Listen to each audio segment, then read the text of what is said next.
بسم الله، بديت وعلى النبي صليت. وهذا الفعل لكل وحدة متواجدة معايا في هذا الفيديو. نويت النور يا النور والنور عينيا طبطبوا على الباب وجابوا لي اللي عزيز عليا. راني نتمنى من ربي يجي يطلب يديا من ماليا. صغارتو يا البنات، واش راكم فراشتي؟ ان شاء الله تكونوا بخير وعلى خير. انا راني في نعمه والحمد لله. جيتكم بوصفه جديده كما راكم تشاهدوا معايا. لهنايا نبداو بالشربات اللي هي وصفتنا خبز الباي. عندي كيلو ونص ولا كاس ونص تاع سكر حبيبات، معه نصف حبة تاع ليمون. زدنا له 3 كيسان تاع ما. نحطوه فوق النار يغلي، غير يبدا يغلي نبداو نحسبوا له حوالي 10 دقائق ومن بعد نطفيو عليه. هنا من بعد ما طفينا عليه نروحوا للوصفه ديالنا. عندي لهنايا كاس تاع كاطو ساك اختياري، وهنايا عندكم كاس تاع كاوكاو محمص وملحي. هنا عندي كاس بيض اللي طحلوا لي فيه 4 حبيبات. هنايا عندي كاس شابلوغ، وهدايا نص كاس سكر، نص كاس كوك ولا نواه كوكو. هنايا عندي نص كاس تاع زبدة دايبة كما راكم تشاهدوا، وعندي كيس تاع خميرة الحلويات 10 غرام.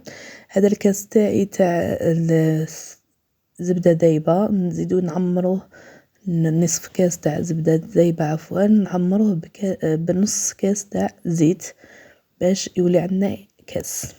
نروحو للبول ديالي، نحط الكاس ديال البيض ديالي، من بعد نزيدو عليه السكر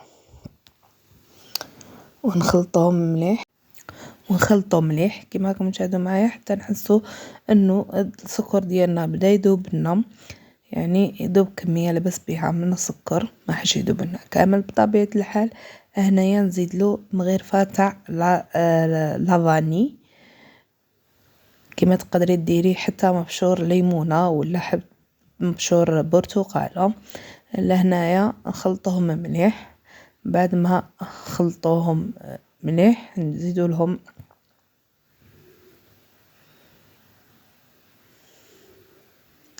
الكاس ديالنا تاع الزيت والزبده كما راكم تشاهدوا معايا، ونزيدو نخلطوهم حتى يمتزجوا المكونات ديالي بهذه الطريقه.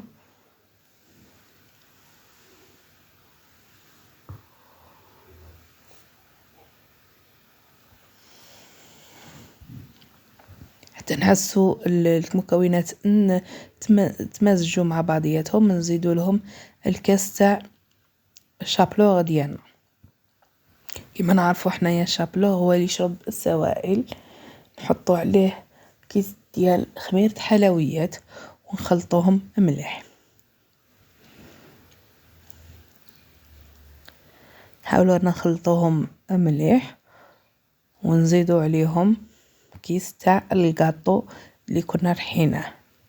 تقدري غير تهمشيه انكم في الاشوار فات لي ديريكت ومترابالي كيما هكذا، وهو من المستحسن انك تخليه مهرمش ولا كيما الكاوكاو، يعني فيه فصوص باينين. لهنا نحط الكاس ديالي تاع سكر، عفوا نصف كاس تاع نواه كوكو كما راكم تشاهدوا.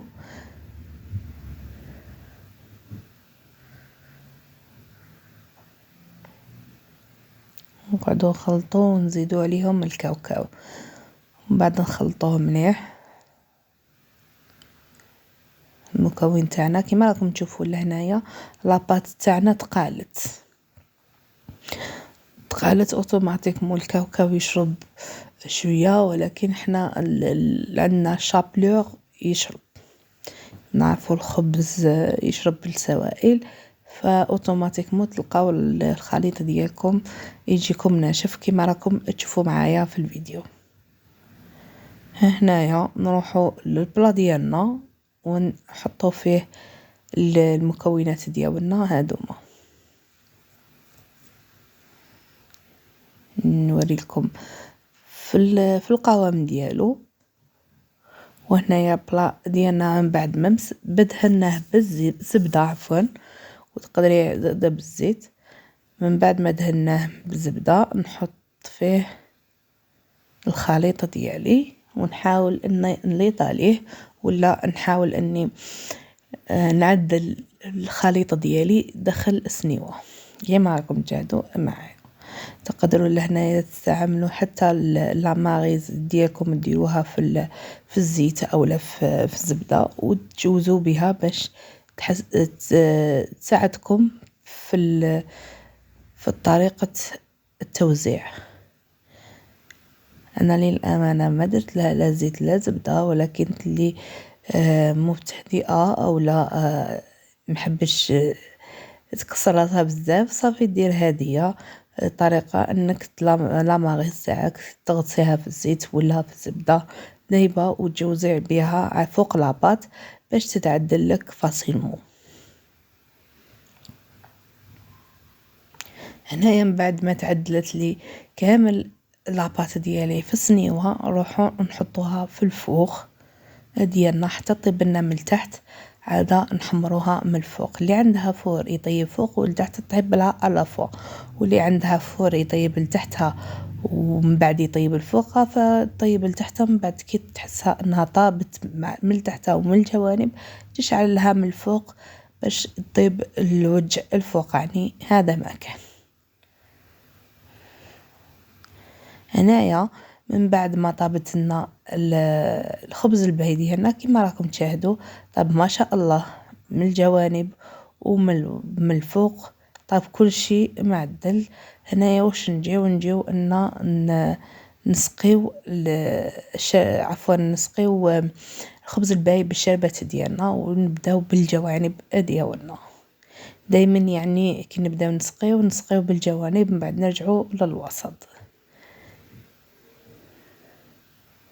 سورتو بالشربات لانه على بالنا بني شربات سريعه الامتصاص وما تنتشر مع لاباط ديالنا او العجين ديالنا ان كان يكون، فتوجد يعني تمشي بالخف. فنبداو حنايا بالاطراف من بعد نرجعوا للوسط. في البسبوسه في خبز الباي ولا حتى في قلب اللوز وانواع هذوما من التحليات نبداو نشربوا البلا ديالنا مع الاطراف من بعد نجيو للوسط. هنايا هذيك الليمونه ديالي حاولت اني نحصرها لانه كان فيها كما تعرفوا طابت في وسط السكر، فمربده شويه سكر، وحاولت اني نحي لها النواه ونخليها بهذه الطريقه. نجبد في الحسيله نعاود نعصر باش تلقى البنه ديال الليمون ديالها. واللي ما يحبش هذه الطريقه الليمون ذوق ديالو فما يديرش هذه الطريقه، لانه جوست تتغلى مع الشربات فيها بركه. وهنايا وصلنا شربت لنا الخبز الباهي ديالنا، صلنا باش نقطعوا الخبز ديالنا بهذه الطريقه. يعني الخبز الباهي ديالي كما راكم تشوفوا خرج ما شاء الله. هنايا من بعد ما قطعنا الخبز ديالنا كما راكم تشاهدوا يجي ما شاء الله، الخبز يجي رائع جدا جدا، يولم بزاف قعداتنا وسهرات رمضانيه ديالنا. سورتو كما راكم تشوفوا هنايا معايا الخبز ديالي ما شاء الله طيب من الداخل ومن برا ومعسل، ما عندي ما نحكي عليه. شوفوا بعينيكم. قالك واحد المثل اللي يقول ولا مقولة تقول كي تشوف العين ترك السواك. دونك شوفوا كي نطابيو عليه ويخرج لنا حتى العسل، يعني الخبز الباي ديالنا راهو مشرب ما شاء الله. نوضي فراشتي ووجديه فيسا يوجد لك تفرحي به اهل البيت الزوج والوليدات يجيك ما شاء الله. هذا ينحي لك قاع التفنين ديالك، يطلع لك السكر، يطلع لك المورال. مع السلامه.